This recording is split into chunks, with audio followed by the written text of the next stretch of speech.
భారతదేశ ప్రజల మీద ఉగ్రవాదాల దాడిని తీవ్రంగా ఖండిస్తూ ఉన్నాం. అదేవిధంగా మరణించినటువంటి భారతీయులందరికీ కూడా మేమందరం కూడా ఘనంగా నివాళులు అర్పిస్తాం.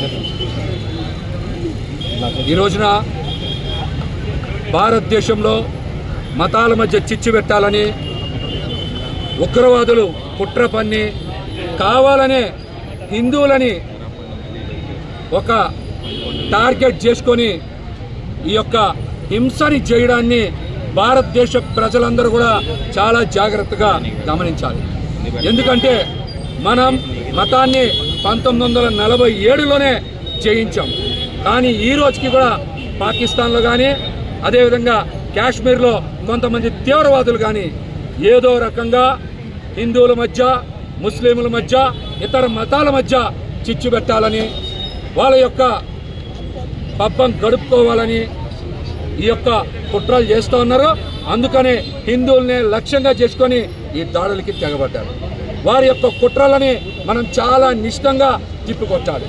మనం గనక ఉగ్రవాదుల ఉచ్చులో పడినా వాళ్ళ ట్రాప్లో పడినా భారతదేశంలో మనందరి మధ్య కూడా శాంతి సామరస్యాలు దెబ్బతినేటువంటి ప్రమాదం ఉందని కూడా ఈ సందర్భంగా తెలియజేస్తున్నాం. పాకిస్తాన్ని గనక ప్రతిసారి కూడా ఉపేక్షిస్తే భారతదేశానికి రాబోయే రోజుల్లో ఖచ్చితంగా ప్రమాదం ఉంటుంది. మరి మన సరిహద్దు దేశాలైనటువంటి పాకిస్తాన్, బంగ్లాదేశ్, ఆఫ్ఘనిస్తాన్, చైనా ఇలాంటి దేశాల నుంచి కూడా మనకి ప్రమాదంలో పడేటువంటి పరిస్థితి ఉంది. కాబట్టి ఈసారి ఖచ్చితంగా పాకిస్తాన్కి బుద్ధి చెప్పాలి.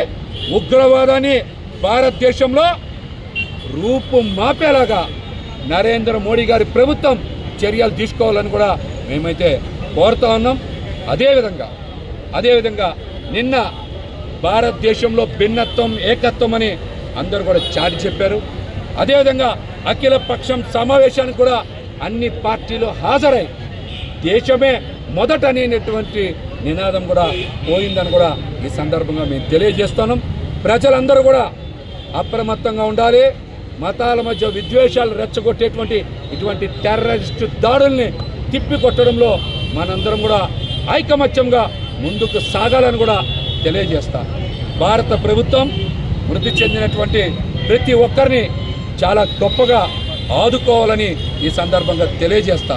మరీ ముఖ్యంగా దేశం మొత్తం ఏకతాటి మీద నడుస్తూ ఉంటే కొంతమంది రాజకీయ నాయకులు మాత్రం ఈ మరణాల చితి మీద చలిమంటలు కాచుకునేలాగా, మతాల మధ్య గీత గీసేలాగా, మతాల మధ్య విద్వేషాలు రెచ్చగొట్టేలాగా స్టేట్మెంట్లు ఇస్తూ ఉన్నారు. ఇది అంత మంచి పద్ధతి కాదని కూడా వారికి తెలియజేస్తా. మీకు కుదిరితే మతాల మధ్య మీరు అందరినీ కూడా సయోధ్య కుదిర్చే ప్రయత్నం చేయాలి. కానీ రాజకీయ లబ్ధి కోసం మీరు మతాల మధ్య విద్వేషాలు రెచ్చగొట్టేలాగా మీరు మాట్లాడితే పాకిస్తాన్ నుంచి వచ్చిన టెర్రరిస్టులకి ఇక్కడ ఉండేటువంటి రాజకీయ నాయకులకి పెద్దగా తేడా ఏముండదని కూడా ఈ సందర్భంగా తెలియజేస్తున్నా.